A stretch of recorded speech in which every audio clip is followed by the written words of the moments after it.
Okay, this is Ohm's law. मैंने resistance का वो मतलब बताया, क्या फिजिकल मीनिंग है रेजिस्टेंस का। ये यहाँ से कांस्टेंट आया। अब मैथमेटिकली अगर आप रेजिस्टेंस का फॉर्मूला देखो तो यहाँ से रेजिस्टेंस का फॉर्मूला हो जाएगा potential difference divided by current. तो इसकी डेफिनेशन यहाँ से बन जाएगी, electrical resistance is the physical phenomena which represent the blockage of current. ये इसका लॉजिकल मीनिंग है। और मैथमेटिकल इसकी डेफिनेशन हुई, it is equals to the ratio of potential difference applied across the conductor to the current flowing in the conductor. ठीक है, potential difference applied across the conductor to the current flowing in the conductor.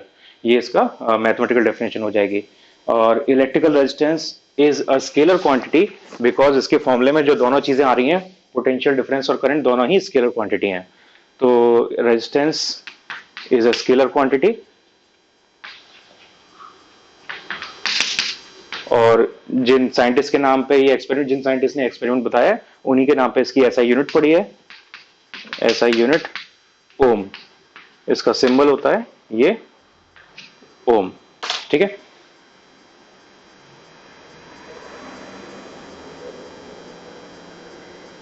Okay, तो इस symbol के बारे में एक interesting चीज है। अगर आप थोड़ा सुपर हीरो मूवीज वगैरह देखते हो, कॉमिक्स आपने पढ़ी हुई है कभी, तो ये सिंबल ऐसा आपने कहीं देखा होगा, स्पेशली डीसी कॉमिक्स में, which is related to Superman and Batman. तो सुपरमैन का जो मेन एनिमी है डार्क साइड, उसको बोलते हैं dark side. Justice League movie आई थी, उसमें उसका थोड़ा जिक्र है। डार्क साइड का सिंबल जो है वो एक्चुअली ये है, ओम का इनवर्स होता है। ठीक है। और ओम का इनवर्स एक्चुअली रेजिस्टेंस का इनवर्स हुआ, है ना। रेजिस्टेंस का इनवर्स क्या होगा? रेजिस्टेंस का मतलब रेजिस्ट करना। रेजिस्टेंस का उल्टा क्या हुआ? कंडक्टेंस, जो कंडक्ट करता है।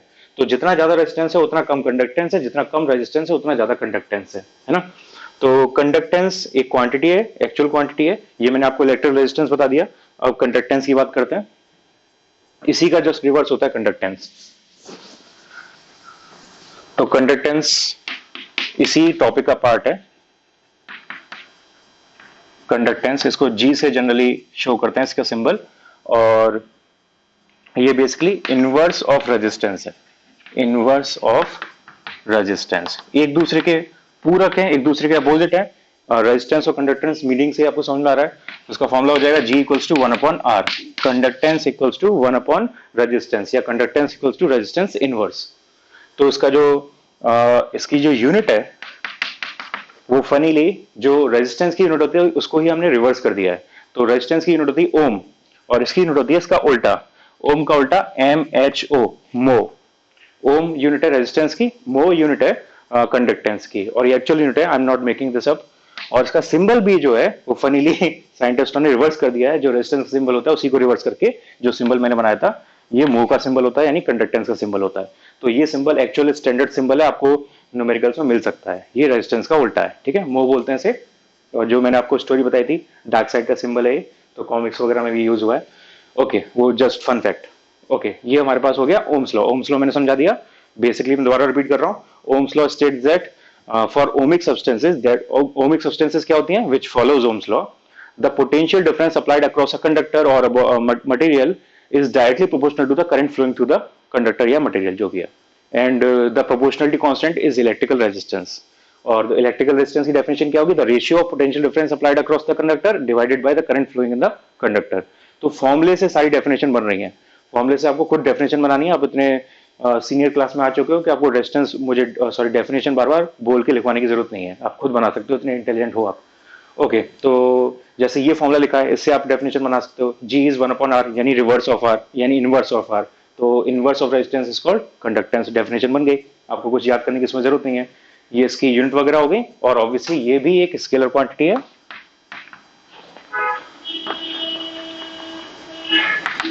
Scalar quantity. ठीक है। Okay, next.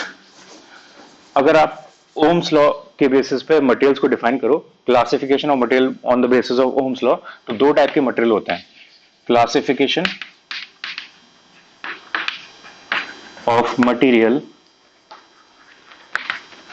on the basis of Ohm's law, on the basis of Ohm's law। तो दो टाइप के मटेरियल हमारे पास, ओमिक मटेरियल या ओमिक सब्सटेंसेस, और सेकंड है नॉन ओमिक मटेरियल या नॉन ओमिक सब्सटेंसेस। ठीक है, तो ये बहुत इजी है, आपने ऑलरेडी पढ़ा होगा 10th क्लास में। इसके नाम से सजेस्ट हो रहा है, इसका मीनिंग क्या है?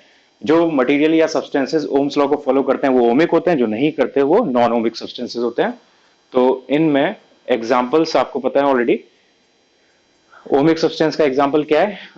मेटल्स, जनरली जो सारे मेटल्स होते हैं वो ओम्स लॉ को फॉलो करते हैं, वो इसके एग्जांपल्स हैं। नॉन ओमिक में बाकी सारी चीजें आएंगी, जैसे इंसुलेटर्स, वुड, प्लास्टिक, रबर, ये सारी चीजें नॉन ओमिक में आएंगी। सेमीकंडक्टर भी नॉन ओमिक में आएंगे। बेसिकली मेटल्स के अलावा जो कुछ भी बचा सारा non ohmic. Okay, this is non ohmic substances and ohmic substances. ये हमारा ओम्स लॉ का कंसेप्ट पूरा हो गया। रेजिस्टेंस के बारे में मैंने बात कर ली, रेजिस्टेंस का सारा वेरिएशन बता दिया। रेजिस्टेंस का एक्चुअली फिजिकल मीनिंग क्या होता है, प्रैक्टिकल मैथमेटिकल तो हमने देखा है, फॉर्मूले से पता चल रहा है, लेकिन प्रैक्टिकल मीनिंग क्या है वो भी मैंने आपको समझाया था लास्ट लेक्चर में। ओके, इसके बाद रेजिस्टेंस किसी भी सब्सटेंस की एक फिक्स वैल्यू होती है रेजिस्टेंस की, और वो वैल्यू रेजिस्टेंस के शेप पे डिपेंड करती है और रेजिस्टेंस के मटेरियल पे डिपेंड करती है, वो नेचर पे डिपेंड करती है, उसका शेप कैसा है उस पर डिपेंड करती है। ठीक है, अगर वो दोनों फिक्स है, यानी शेप और मटेरियल फिक्स है किसी मटेरियल का, किसी बॉडी का, तो उसकी रेजिस्टेंस भी फिक्स होगी। उसके लिए वो कांस्टेंट है, हमेशा कांस्टेंट नहीं है। रेजिस्टेंस यूनिवर्सल कांस्टेंट नहीं है इसी वजह से। ओके, रेजिस्टेंस कई चीजों के साथ वेरी करती है, उनमें से बहुत एक मेजर पॉइंट है टेम्परेचर। टेम्परेचर के साथ रेजिस्टेंस बहुत ह्यूजली वेरी करती है, तो वो फिनोमेना हमें देखना है कि रेजिस्टेंस का टेम्परेचर के साथ क्या चेंज होता है, उसके बारे में बात करनी है। Variation of resistance with temperature. Variation of resistance with temperature. Variation of resistance with temperature, ठीक है। तो ऑब्वियसली टेम्परेचर के साथ रेजिस्टेंस वेरी करती है, ये हमें पता चल गया ऑलरेडी। अब क्यों करती है और किस केस में कैसा रिलेशन आएगा, इंक्रीज होगा या डिक्रीज होगा, वो हमें देखना है। ठीक है, तो पहले तो मैं आपको रूल्स बता देता हूं कि किस केस में क्या होता है, फिर हम बात करेंगे क्यों ऐसा हो रहा है। तो फर्स्ट, मेटल्स या कंडक्टर्स, बेसिकली जो ओम्स लॉ को फॉलो करता है, इस केस में resistance resistance increases with rise in temperature, with rise in temperature. ठीक है, इन केस में टेम्परेचर बढ़ने के साथ साथ रेजिस्टेंस भी इंक्रीज करती है, तो टेम्परेचर अगर डाउन जाएगा तो रेजिस्टेंस डिक्रीज करेगी। सेकंड में मेटल्स के अलावा जनरली सारी चीजें आती हैं, जैसे सेमीकंडक्टर्स, इंसुलेटर्स, एलॉयज एटसेट्रा। इन केस में resistance decreases with rise in temperature, resistance decreases with rise in temperature, with rise in temperature. ठीक है, तो ये कंक्लूजन है इसका बेसिक, जो आपको याद रखना है बेसिकली। अब मैं बताऊंगा ऐसा क्यों हो रहा है, क्या इसकी डिटेल्स हैं। तो ये ज्यादा इंपॉर्टेंट, डिटेल्स आपको अच्छा लगे तो याद रखो, अदरवाइज आप ऐसे देख सकते हो। वैसे डिटेल से भी क्वेश्चन कभी कभी बन जाते हैं थियोरेटिकल, तो याद रखोगे तो बेटर है। ओके, तो टेम्परेचर राइज करने से क्या होता है? टेम्परेचर राइज करने से दो फिनोमेना होते हैं एक्चुअली, और उन दोनों का रिजल्ट एक दूसरे से अपोजिट होता है। वो दोनों फिनोमेना क्या क्या है? पहली चीज, टेम्परेचर राइज करने से होता है कि नंबर ऑफ कोलिजन्स बढ़ते हैं। नंबर ऑफ कोलिजन्स क्यों बढ़ते हैं? क्योंकि टेम्परेचर का मतलब क्या होता है कि हम हीट दे रहे हैं। हीट का मतलब कि जो पार्टिकल्स हैं उनको एक्स्ट्रा एनर्जी मिल रही है। तो अगर पार्टिकल्स को एक्स्ट्रा एनर्जी मिलेगी तो किस फॉर्म में होगी? काइनेटिक फॉर्म में। तो टेम्परेचर का बेसिकली मतलब ये होता है कि टेम्परेचर का हम किसी चीज का राइज कर रहे हैं, किसी सिस्टम का राइज कर रहे हैं, तो वहां पे जो मॉलिक्यूल्स हैं, एटम्स हैं, वो वाइब्रेशन उनका जो होता है काइनेटिक वाइब्रेशन, वो इंक्रीज हो जाएगा, यानी वो ज्यादा तेजी से वाइब्रेट करने लगेंगे। और जितना ज्यादा उनका वाइब्रेशन बढ़ेगा उतना ज्यादा उनका नंबर ऑफ कोलिजन्स बढ़ेंगे। और नंबर ऑफ कोलिजन क्या रिप्रेजेंट करता है यहाँ पे? रेजिस्टेंस। जितना ज्यादा नंबर ऑफ कोलिजन होंगे उतना ज्यादा हमारे पास इलेक्ट्रिकल रेजिस्टेंस होगी, उतना कम हमारे पास करंट जनरेट होगी। करेक्ट? तो इस पॉइंट से क्या हमें पता चला कि अगर आप टेम्परेचर राइज कर रहे हो तो नंबर ऑफ कोलिजन बढ़ेंगे, वाइब्रेशनल एनर्जी बढ़ेगी, और उसकी वजह से रेजिस्टेंस इंक्रीज हो जाएगी। तो कंडक्टिविटी डिक्रीज होनी चाहिए, कंडक्शन डिक्रीज होना चाहिए, करंट डिक्रीज होनी चाहिए। पहला पॉइंट। दूसरा पॉइंट, अगर आप टेम्परेचर राइज करते हो तो इसके अलावा एक और चीज होती है। वो चीज क्या है? टेम्परेचर राइज करने के साथ ही जो इलेक्ट्रॉन्स हैं उनको एक्स्ट्रा एनर्जी मिलती है जो ऑर्बिट के अंदर है, और वो फ्री होते हैं। तो फ्री इलेक्ट्रॉन्स का या फ्री चार्ज कैरियर्स का जो नंबर है वो इंक्रीज करता है टेम्परेचर राइज करने के साथ में। तो सेकंड चीज क्या हो रही है? टेम्परेचर राइज करने के साथ में फ्री चार्ज कैरियर्स का नंबर इंक्रीज कर रहा है मटेरियल के अंदर, और जितना ज्यादा number of free charge carriers होंगे उतना ज्यादा हमारे पास करंट होगी, उतना ज्यादा कंडक्शन होगा, उतनी कम रेजिस्टेंस होगी। तो मैंने दो चीजें जो आपको बताई हैं अभी इनको ध्यान से सुन के नोट कर लो शॉर्ट में, जैसे अपनी लैंग्वेज में जितना शॉर्ट में नोट कर सकते हो आप ब्रीफ में। मैंने ये बोला बेसिकली दोनों एक दूसरे के काउंटर पार्ट स्टेटमेंट है, लेकिन दोनों ट्रू है एक्चुअली। टेम्परेचर राइज करने से नंबर ऑफ कोलिजन्स बढ़ता है, जिससे रेजिस्टेंस इंक्रीज करती है, रेजिस्टेंस इंक्रीज करती है। साथ ही टेम्परेचर राइज करने से फ्री चार्ज कैरियर्स का नंबर इंक्रीज कर जाता है, जिससे रेजिस्टेंस डिक्रीज करती है। तो टेम्परेचर राइज करने से दोनों फिनोमेना हो रहे हैं, रेजिस्टेंस इंक्रीज भी कर रही है और रेजिस्टेंस डिक्रीज भी कर रही है, दो अलग अलग फिनोमेना की वजह से। तो अब क्वेश्चन ये है कि दोनों इक्वल एंड अपोजिट तो होंगे नहीं कि एक दूसरे को कैंसिल आउट कर दें, वो इक्वल अपोजिट नहीं होते हैं। एक हर केस में एक फिनोमेना ज्यादा पावरफुल होता है दूसरे फिनोमेना के कंपैरिजन में। तो एक केस में रेजिस्टेंस का डिक्रीज ज्यादा होगा इन कंपैरिजन टू इंक्रीज, तो नेट हमारा डिक्रीज ही आएगा, और वाइस वर्सा भी ट्रू है, ठीक है। तो बस ये वेरिएशन आता है, उसकी वजह से ये दो रिजल्ट आते हैं। तो मेटल्स या कंडक्टर जो होते हैं उनका बाय डेफिनेशन वो चीजें हैं जिनमें ऑलरेडी फ्री चार्ज केयर्स जितने पॉसिबल थे सारे निकल चुके हैं, ठीक है। अब अगर आप टेम्परेचर राइज करोगे तो और ज्यादा बहुत ज्यादा चार्ज कैरियर्स नहीं निकलेंगे, क्योंकि ऑलरेडी वो सारे निकल चुके थे, ठीक है। तो ज्यादा नंबर ऑफ चार्ज कैरियर्स नहीं आएंगे, लेकिन कोलिजन्स बहुत बढ़ जाएगा, क्योंकि ऑलरेडी इलेक्ट्रॉन जो चार्ज कैरियर्स है हमारे पास वो ऑलरेडी प्रेजेंट है वहां फ्री चार्ज कैरियर्स, तो उनका कोलिजन बढ़ जाएगा। तो यहाँ पे जो कोलिजन वाला फिनोमेना है वो हाइक करेगा, वो वहां पे डोमिनेट करेगा। तो कोलिजन वाले फिनोमेना की वजह से क्या होता है, रेजिस्टेंस इंक्रीज करती है ना, टेम्परेचर राइज के साथ में। इसलिए हमारा आंसर आएगा resistance increases with rising temperature, ये हमारा आंसर आएगा इस वजह से। अब इसके बाद जो सेमीकंडक्टर्स होते हैं और इंसुलेटर्स होते हैं, इनमें क्या होता है, charge carriers already normal temperature present नहीं होते हैं, ठीक है। तो अगर वो चार्ज कैरियर्स प्रेजेंट नहीं है तो टेम्परेचर राइज करने पे कोलिजन का कोई कंसेप्ट बनेगा नहीं, क्योंकि कोलिजन करने के लिए पार्टिकल्स होने चाहिए, तो वहां पे ऑलरेडी फ्री पार्टिकल्स नहीं है तो कोलिजन नहीं बढ़ेगा, ठीक है। तो उसमें दूसरा फिनोमेना ओवरसाइड कर देगा इस चीज को। वहां पर टेम्परेचर राइज करने के साथ में पहले फ्री इलेक्ट्रॉन्स या फ्री चार्ज कैरियर्स रिलीज होंगे, उसके बाद कोलिजन बढ़ सकता है, लेकिन पहले तो पार्टिकल्स थे ही नहीं, तो पहले तो रिलीज होना पड़ेगा, और जब चार्ज कैरियर्स रिलीज होंगे तो वो कंडक्टिविटी बढ़ाएंगे यानी रेजिस्टेंस को कम करेंगे। That is why resistance decreases with rising temperature. तो ये इसका रूल है, इस वजह से ऐसा होता है। अब यहाँ पे एक मैथमेटिकल फॉर्मूला भी है जिससे क्वेश्चन आ सकते हैं जिसपे बेस्ड, वो फॉर्मूला है इस केस के लिए, रेजिस्टेंस राइज के लिए। वो फॉर्मूला है ये RT equals to R naught 1 plus alpha delta T, ये फॉर्मूला है, ठीक है। इस फॉर्मूले को यूज करके हम इस पर क्वेश्चन बनते हैं काफी। मैं इनकी सारी वैल्यूज बता देता हूं। यहाँ पे T का मतलब RT का मतलब है resistance at T degree Celsius, resistance at T degree Celsius और Kelvin. R not is resistance at 0 degree Celsius और Kelvin, and alpha is temperature coefficient of resistance, temperature coefficient of resistance, temperature coefficient of resistance, यानी ये वो constant है जो ये बताता है कि कितना वेरिएशन आएगा रेजिस्टेंस में, कितना वेरिएशन आएगा विद राइजिंग टेम्परेचर। और ऑब्वियसली डेल्टा टी है यहाँ पे टेम्परेचर डिफरेंस, ठीक है। तो ये सबके लिए अप्लाई है। यहाँ पे अल्फा की वैल्यू जो दी है हमें जिस केस के लिए, उसके लिए ये लग जाएगा। अब यहाँ पे अल्फा की वैल्यू से आप पता कर सकते हो कि आपके पास जो मटेरियल दिया है वो इस कैटेगरी में आता है या इस कैटेगरी में आता है। मेटल्स के लिए अल्फा की वैल्यू क्या होगी, मेटल्स के लिए अल्फा की वैल्यू पॉजिटिव आएगी, इसका मतलब क्या हुआ कि रेजिस्टेंस इंक्रीज करेगी। अल्फा अगर पॉजिटिव आ रहा है तो आर नॉट में कुछ ऐड होगा तो आरटी जो है वो इंक्रीज करेगा, और बाकी सारे जो बचे ये सारे मटेरियल इनके लिए अल्फा आएगा नेगेटिव, इनकी रेजिस्टेंस डिक्रीज करेगी विद राइजिंग टेम्परेचर। तो ये फॉर्मूला जो टेम्परेचर वेरिएशन के लिए रेजिस्टेंस के केस में यूज होता है। तो ये हमारा वेरिएशन ऑफ रेजिस्टेंस हो गया विद टेम्परेचर।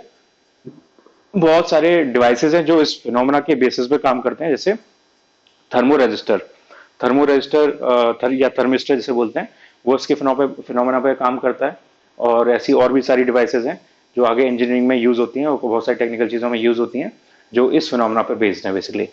ओके ठीक है, ये हमारा ये टॉपिक कंप्लीट हो गया। नेक्स्ट टॉपिक पे चलते हैं।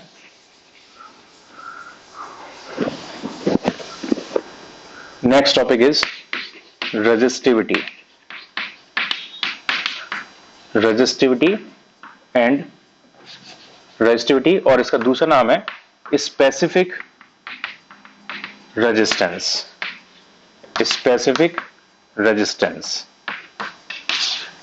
ओके, या इस टॉपिक में ही एक और चीज आएगी जिसको भी आप टॉपिक में नोट कर सकते हो, variation of resistance, variation of resistance with different quantities. तो ये टॉपिक है। तो जो इसमें बेसिकली हमें ये देखना है रेजिस्टेंस एक मटेरियल की किस किस प्रॉपर्टी के हिसाब से चेंज होती है। हमने टेम्परेचर का वेरिएशन तो देख लिया, अब बाकी वेरिएशन चेक करना है। तो पहला तो है इसमें रेजिस्टेंस लेंथ ऑफ कंडक्टर के डायरेक्टली प्रोपोर्शनल होती है। जो हमें कंडक्टर या मटेरियल दिया हुआ है उसकी लेंथ की डायरेक्टली प्रोपोर्शनल होती है, यानी जितना ज्यादा लेंथ होगी उतना ज्यादा रेजिस्टेंस होगी। ऐसा क्यों हो रहा है मैं अभी आपको बताऊंगा। पहले दूसरा रिलेशन देखते हैं। Resistance is inversely proportional to the cross sectional area, या अगर cross sectional area pi R square मतलब सर्कुलर है तो पाई आर स्क्वायर फॉर्मूला लग जाएगा, तो वहां से रेजिस्टेंस प्रोपोर्शनल आ जाएगी 1/r² के, where r is radius, radius of cross section, radius of cross section area. और ये एरिया है क्रॉस सेक्शन एरिया, और ये l लेंथ है। तो लेंथ के साथ डायरेक्टली प्रोपोर्शनल होता है, यानी जितनी ज्यादा लेंथ उतनी ज्यादा रेजिस्टेंस, एरिया के साथ इनवर्सली और रेडियस के साथ इनवर्सली। तो जितना ज्यादा एरिया उतनी कम रेजिस्टेंस। ठीक, इसके बाद तीसरा केस है जो मैथमेटिकल नहीं है। Resistance also depends on the nature का मतलब टाइप ऑफ मटेरियल। तो ये मैथमेटिकल चीज नहीं है, ये लॉजिकल है। जो मटेरियल है उसका नेचर कैसा है, उसका टाइप कैसा है, उस पर भी रेजिस्टेंस डिपेंड करती है, लेकिन इसको मैथमेटिक्स में हम इंक्लूड नहीं कर सकते। मैथमेटिक्स में ये दो चीजें आती हैं, लेंथ एरिया, और एरिया का मतलब रेडियस भी आ जाएगी वहां पे अगर क्रॉस सेक्शन सर्कुलर है तो। ओके, तो ऐसा क्यों हो रहा है, लेंथ के साथ रेजिस्टेंस का डायरेक्टली प्रोपोर्शनलिटी क्यों है और एरिया के साथ इनवर्स प्रोपोर्शनलिटी क्यों है, इसका लॉजिकल मीनिंग क्या है, कैसे इसका प्रैक्टिकली हम कैसे समझ सकते हैं। ओके, लेंथ अगर बढ़ेगी तो क्या होगा, अगर लेंथ बढ़ेगी तो हमारे पास ज्यादा नंबर ऑफ पार्टिकल्स आएंगे, ज्यादा नंबर ऑफ डिस्टेंस होगी जिससे इलेक्ट्रॉन को मूव करना है। ठीक है, तो आप सपोज करो इसको एक हाइपोथेटिकल सिचुएशन, आप चार्ज कैरियर हो, आप इलेक्ट्रॉन हो, ठीक है, और आप एक पाथ पर चलने की कोशिश कर रहे हो, आसपास पार्टिकल, आसपास क्राउड है, तो आपका उन क्राउड से टकराने का चांस ज्यादा कब होगा, जब आपको ज्यादा डिस्टेंस कवर करनी हो या कम डिस्टेंस कवर करनी हो। ऑब्वियसली ज्यादा डिस्टेंस कवर करनी हो, जितनी ज्यादा आपको डिस्टेंस कवर करनी है उतनी ज्यादा प्रोबेबिलिटी आपकी टकराने की बढ़ेगी। और यहाँ पे टकराने का मतलब क्या हुआ, कोलिजन, कोलिजन का मतलब क्या हुआ, रेजिस्टेंस। जितना ज्यादा कोलिजन होता है उतना ज्यादा रेजिस्टेंस होता है। तो जितनी ज्यादा लेंथ होगी उतनी ज्यादा प्रोबेबिलिटी ऑफ कोलिजन बढ़ जाएगी, और उतनी ज्यादा इस वजह से रेजिस्टेंस इंक्रीज कर जाएगी। तो इस वजह से रेजिस्टेंस इंक्रीज करती है विद राइज इन लेंथ। ठीक है, दूसरा एरिया। अब एरिया से क्या प्रॉब्लम आ रही है, एरिया का मतलब है स्पेस जिसमें से आपको गुजरना है। तो अगर आप एरिया यानी रोड का साइज अगर बड़ा कर दोगे और नंबर ऑफ पार्टिकल्स उतने ही हैं, तो आपके टकराने के चांसेस कम हो जाएंगे, ज्यादा हो जाएंगे, ऑब्वियसली कम हो जाएंगे, क्योंकि जो क्राउड है वो हमारा डिस्पर्स हो जाएगा। तो आपके पास ज्यादा जगह बचेगी मूव करने के लिए। तो जितनी ज्यादा जगह होगी, जितना ज्यादा स्पेस होगा, उतना ज्यादा आपको आसानी होगी मूव करने में, उतना ज्यादा आपके कोलिजन के चांसेस कम होंगे, और जितने ज्यादा कोलिजन के चांसेस कम होंगे उतनी कम हमारी रेजिस्टेंस होगी। तो ये इसका फिजिकल मीनिंग है, क्यों ऐसा रिलेशन आ रहा है हमारे पास। अब नेचर के बारे में मैंने आपको बता दिया। नेचर रिप्रेजेंट करता है बेसिकली यहाँ पे कि उस मटेरियल में नंबर ऑफ चार्ज कैरियर्स जो है, नंबर ऑफ फ्री इलेक्ट्रॉन जो है वो कितना है। अगर बहुत ज्यादा है तो वहां पे रेजिस्टेंस कम होगी, अगर बहुत कम है तो वहां पे रेजिस्टेंस ज्यादा होगी। तो वो नेचर से इंक्लूड होता है। ठीक है, अभी हमें मैथमेटिकली सिर्फ इन दो पॉइंट्स की बात करनी है।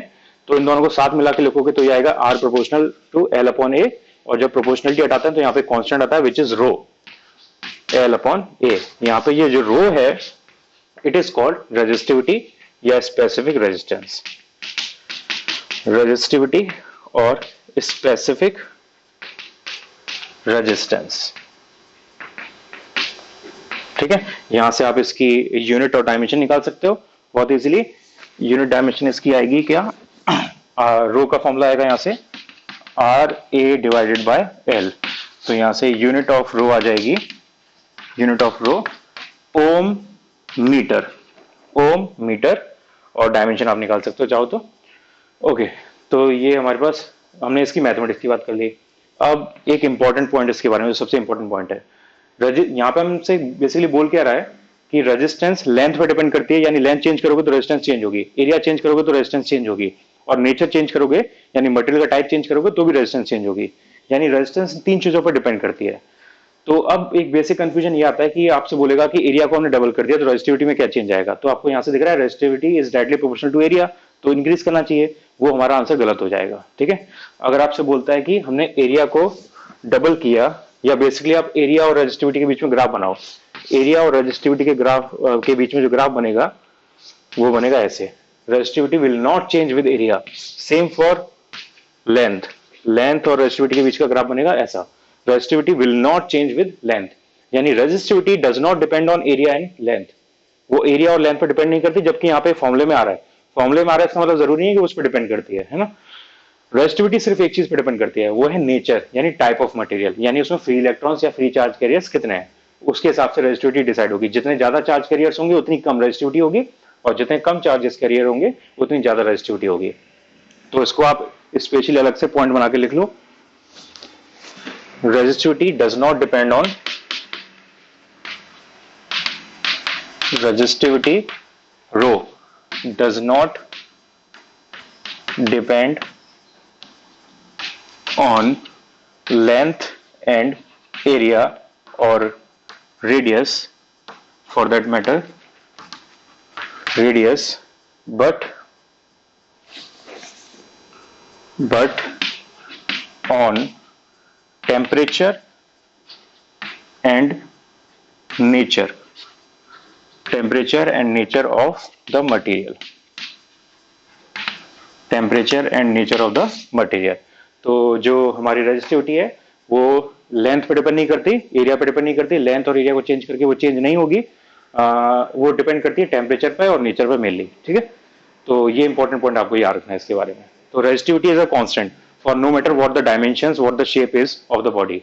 बट अगर नेचर जैसे कॉपर लिया, तो कॉपर का आप इतना बड़ा साइज लो तो उसकी रेजिस्टिविटी सेम होगी, अगर एक रूम के बराबर साइज लोगे तो उसकी रेजिस्टिविटी सेम होगी, लेकिन रेजिस्टेंस डिफरेंट होगी। अगर इतना साइज है कॉपर का तो उसकी रेजिस्टेंस डिफरेंट होगी, अगर पूरे रूम के बराबर का कॉपर ले लिया तो उसकी रेजिस्टेंस डिफरेंट होगी। ये दोनों में डिफरेंस है। ठीक है, ओके।